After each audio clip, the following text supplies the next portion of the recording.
Hello! Today we have a PS5 controller. It's from eBay, and the problem is that the USB-C port is totally not immaculate, it's more a disaster. Let me show you. Normally I would have shown you the port under my microscope. Unfortunately, this day my microscope was very unreliable and the recording is in the nirvana. This will be an issue later on, but don't worry, you will see the port during the disassembly. So let's go on. Oh, and I nearly forgot. Can we fix it? We will see. Okay, it's easier than I thought it would be. We just have to put a plug here, pry it open, see some filthy dirt in here, so we have to clean it later on. Deeply. Ooh, that's gross. Okay. I think it was just some more prying.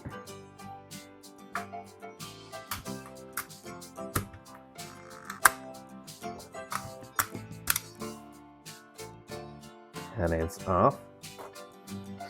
Ooh, look at that. That looks disgusting. Oh man. Let me vomit a bit. Okay, let's now pry the R1 and the L1 button.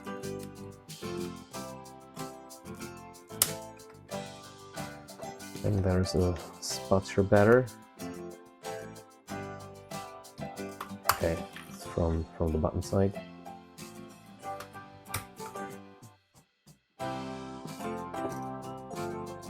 Screws. Screwdriver. Bit.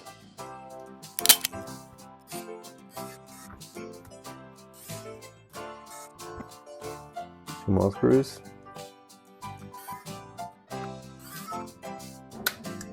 And then we have two little flaps here.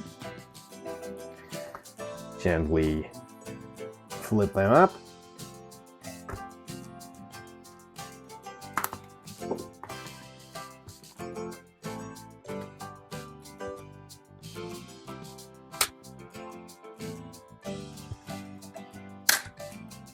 Lift it up and release more dirt. Surprise, surprise! Ooh, maybe I should wear... Oh, have a look. There are some pet hairs, definitely. I hope that a pet hair is not something filthy body hairs. We have a battery connected. Battery connected is here. Let's unplug the battery.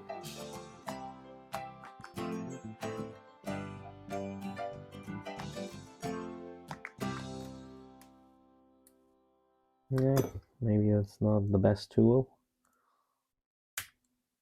Okay, we have to be a little bit careful not to smash the connector underneath.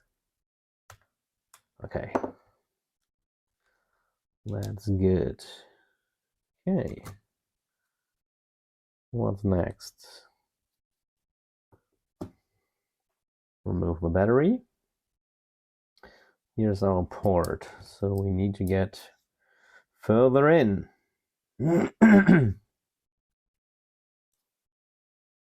Oh, that's so filthy. I think that's a typical problem with gaming controllers. They're always used by, I don't know, teenagers and stuff, and they're just, yeah, let me eat that about the controller. That won't hurt it. And there's all the stuff is going in the controller, and at some point the buttons won't come up and stuff. Yeah, then you have to open it up or put it in eBay. I grabbed it up and got our issues. Okay, not this time. This time is our main problem, our USB-C port. Anyway, what do we have here? Here's some rubber holder, stands, whatever you want to call it. And release it.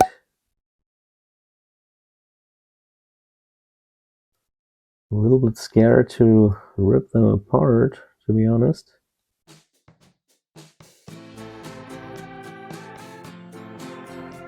Okay, that is just a rubber ring. Let's put it to the side. Try not to lose them.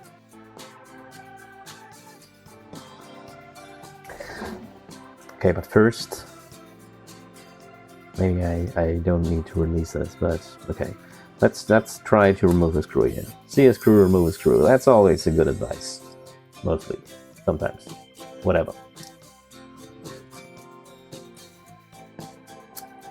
Okay, here is our microphone. Let's try to release it.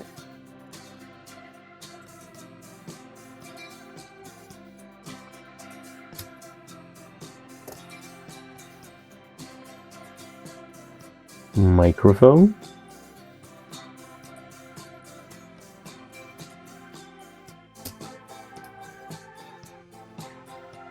Battery holder. Mainboard.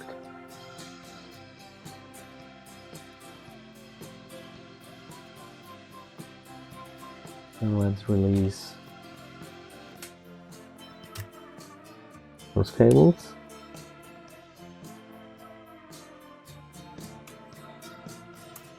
Those are for the control units or buttons, the D-pad, and yeah, the normal buttons.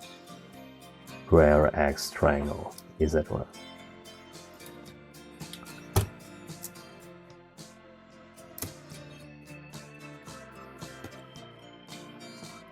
Okay. One more microphone.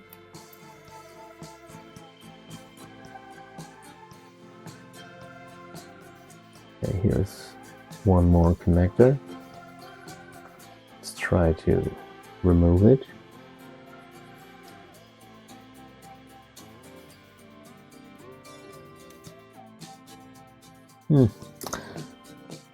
Yeah, maybe it's easier to... Not the best way to remove it. Maybe with the angled tweezers. Just go in and pull a bit. Yeah, that works. Good. Okay, what else? Oh, whoa, whoa, whoa, okay. Here it comes. You have to be careful. There are wires underneath for the vibration motors. Oh, more hairs. More hairs, more hairs. Oh yeah. And here is our USB-C port. Yeah. I think it's unhealthy that it's falling out. Oh my goodness. Here it's completely ripped off. See that? Completely ripped pads. Okay. And here's just our, yeah, what is it? USB-C cage? We call it like this? Empty? Oh man, I do think we have ripped pads. Let us remove the not the D-pads. What is it? The analog sticks. So let's put it into a board holder. Let me lift this a bit. That I can use this Heiko Omni Vise. Great. Ripped pads. Okay, we need to replace this one. Pretty sure this is just ground. So let's first try to release it with hot air. You know what? Let's use some low melt solder for this. That will lower the melting point, because we don't need that much heat to remove it. And of course, plenty of flux.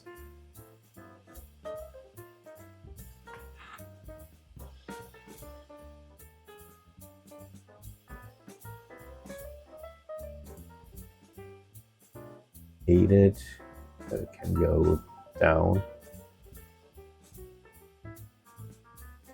The left side. The good thing with low-mat solder is a little bit can reach a long journey. So you don't need much, and you definitely should grab some if you haven't already. Okay, yeah, come on, why not? Let's put some here. I will go with 400 degrees C. Let's try to warm up the area.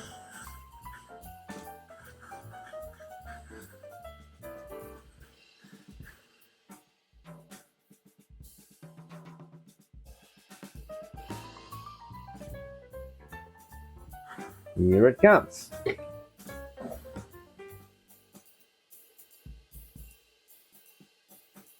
You see, this one is still liquid. That's just amazing. So next step is to clean up with solder wick, because we don't want our low-mat solder on there. So let's put again more flux.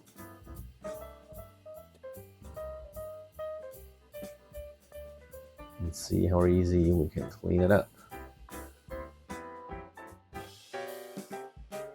So one quick tip I can give you is, if your soldering heat is not enough to get this solder wick working, just use some hot air.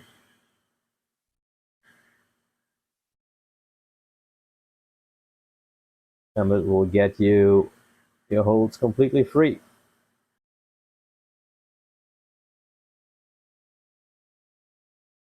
So I think that's pretty good.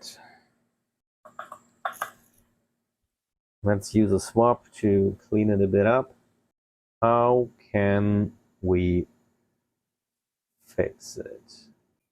So let me get out my grinding pen. These have a very sharp tip. You can perfectly grind those little traces. Northridge fix sharp this very often.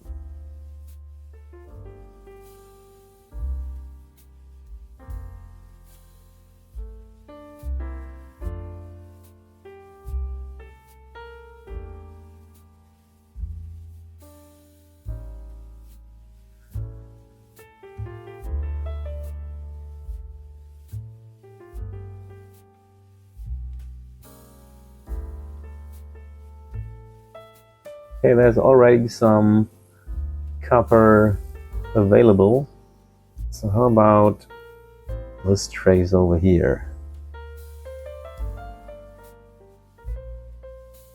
This one.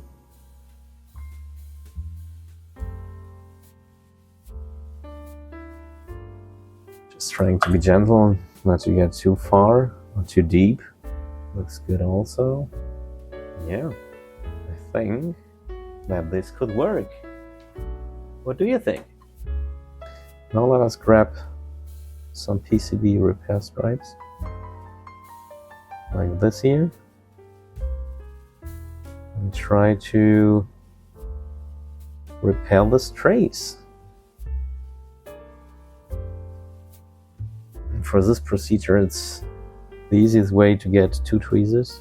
Oh, this one is not the best tweezer, but got this one laying around. That's good.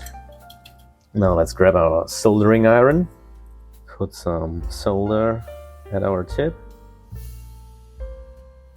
and let's try to put it on. Oh, and I nearly forgot to get some solder at to our pads. Oh man.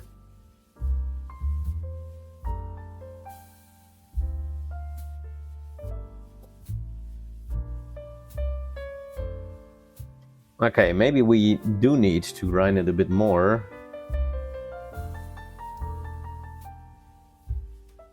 I think that is better.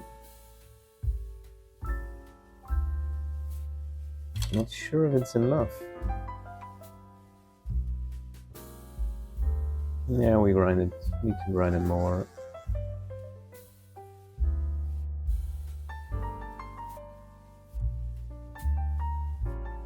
We need to be a bit careful because I also grinded this area down and we don't want to bridge those contacts. That looks good. So let's bring it down. Perfect. Nice.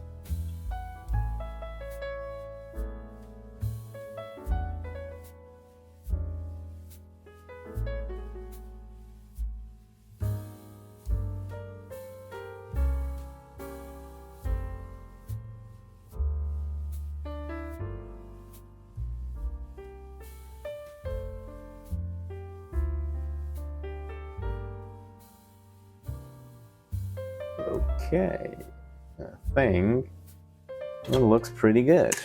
Let's try to clean it up.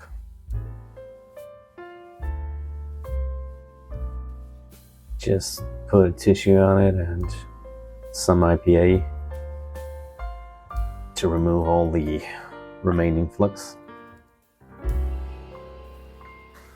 Because the next step is to put some solder mask around our new design pads. So let's do that. Let me grab some green solder mask.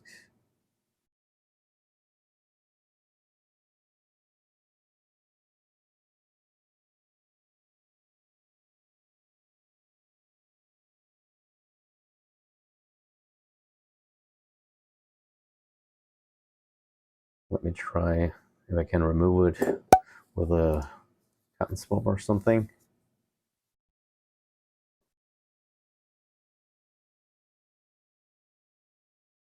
That's my UV lamp. So let's put it on. Touch it up with some heat.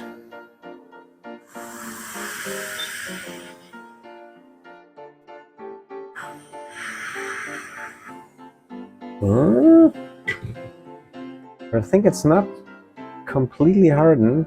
Let's do another round with a UV lamp. Check again.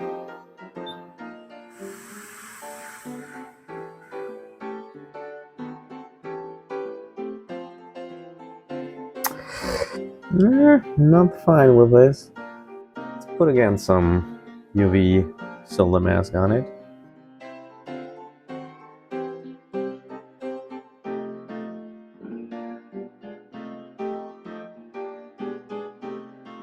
That looks promising. Here I have our new port.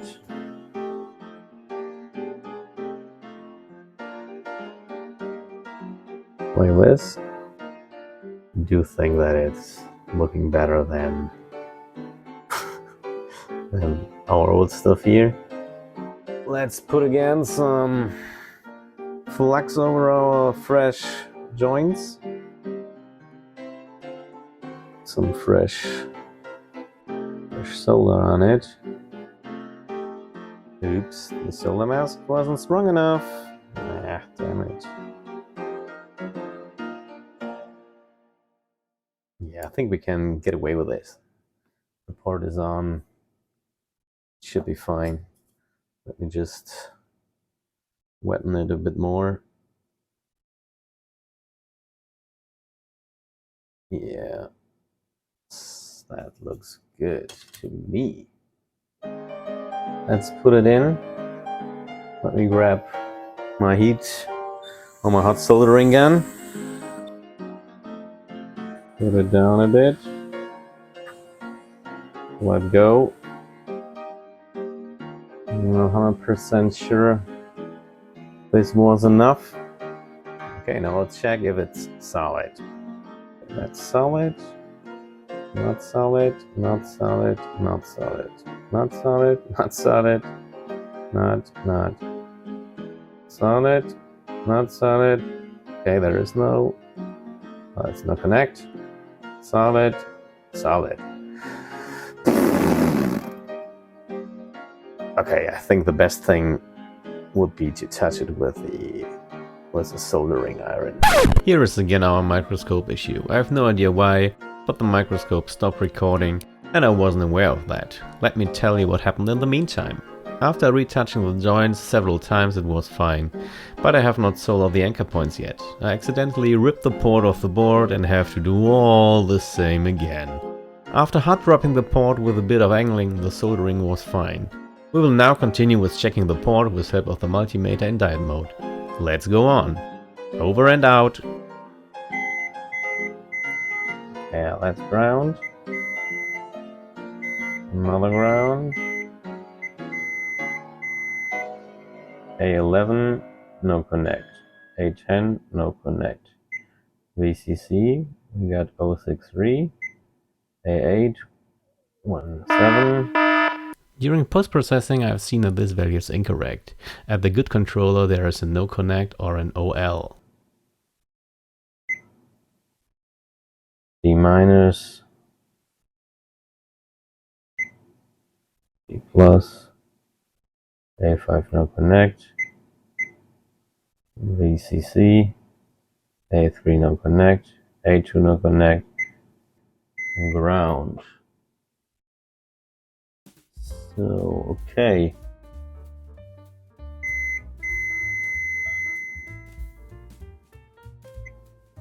Ground it. So, no connect, no connect. Then VCC, fine. A8, no connect. Here you can see the right value. Fine. Here is some D minus, D plus is something that looks very similar. A5, no connect. VCC, we got something. A3, nothing. A2, nothing. And ground again. I think that looks fine. Okay, let's try if we get some juice. Grab the battery. Grab a power bank. And check if we get something in. Oops. 8 milliamps.